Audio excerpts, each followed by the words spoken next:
Hey, Katrina here from Scrappy Horses. Welcome to my YouTube channel.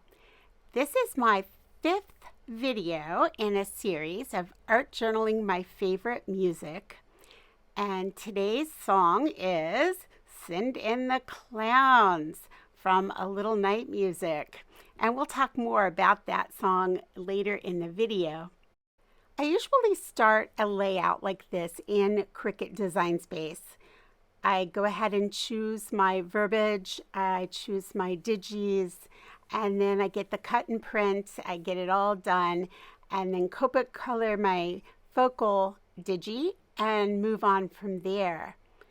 These 2 pages I went ahead and I printed on my Cricut out of Cricut Design Space, but I didn't actually cut it, I just left it, and that's why there's a black border around it.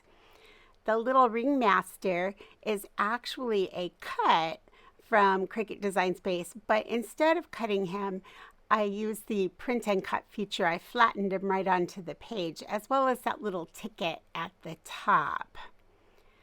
So what I'm doing here is I'm just using a ruler to go ahead and tear my edges, and I find here that it doesn't quite fit. I need it to be a little more narrow, so I go ahead and I rip off a little more of that to make that fit later on in the video.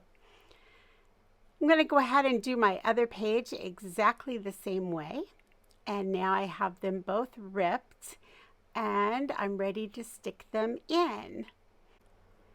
So I start by checking out what's on either side, and I'm so happy that I have that red feather back there because that's going to look great sticking out behind this. I was drumming my fingers because looking at those 2 white pages always makes me think, okay, what do I want to do? Do I need to stick something behind to protect the pages back behind? Where do I start with this? So I decided just to go ahead and use some gray ink and just sort of go around the edges, just sort of to mar it up a little bit, just give it a little texture.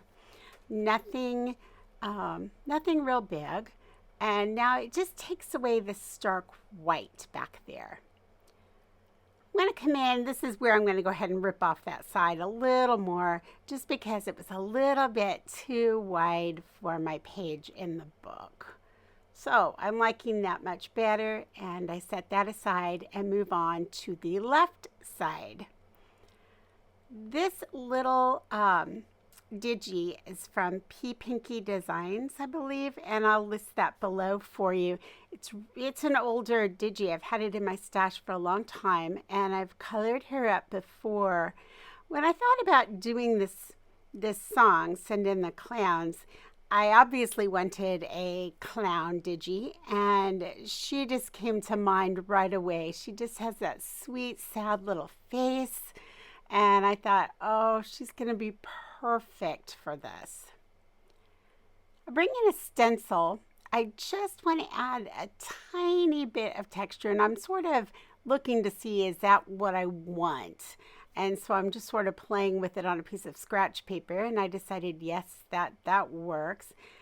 And then I'm thinking, well, maybe I'd rather have it in the other color, which is probably a champagne color.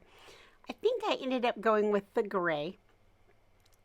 And I just put it in very, very lightly, just right around her. Now, I will admit I ran a risk here. I could have masked her off before I did this, but I felt pretty safe. I felt like, I'm not going to do that much stenciling, and I don't have to get that close. So I felt like, okay, yeah, I'm probably safe. I can go ahead and do this without masking anything off. The stencil that I am using for this is called Time for Love, I believe, yes. The other stencil is also from TCW, and I believe it's called A Little Music. And again, it'll all be linked below so that if you find that you might want to look for one of these stencils, you'll know where to find it. Obviously, I thought that the music would be appropriate because, number one, it's in my music journal, but also because, you just can't have a circus without music. So It's a big part of it. All right, so here I'm just using my fingernail actually and just going over these little itty bitty pieces. I decide later that they're a little bigger than I like, and I end up cutting them down and I end up doing it all over again. But I won't bore you too much with that, doing it over and over. So I have my little attractions banner and some little circus tickets there. And I'm just sort of laying this all out. Again, I've already done this in Cricut Design Space, so I have a pretty good idea of what it's going to look like. It's sort of funny though when you actually get the pieces, how it is just a little bit different than what you thought it was going to be when you see it in Design Space. So you can't always be married to the idea. You've got to be ready to make some changes if you need to.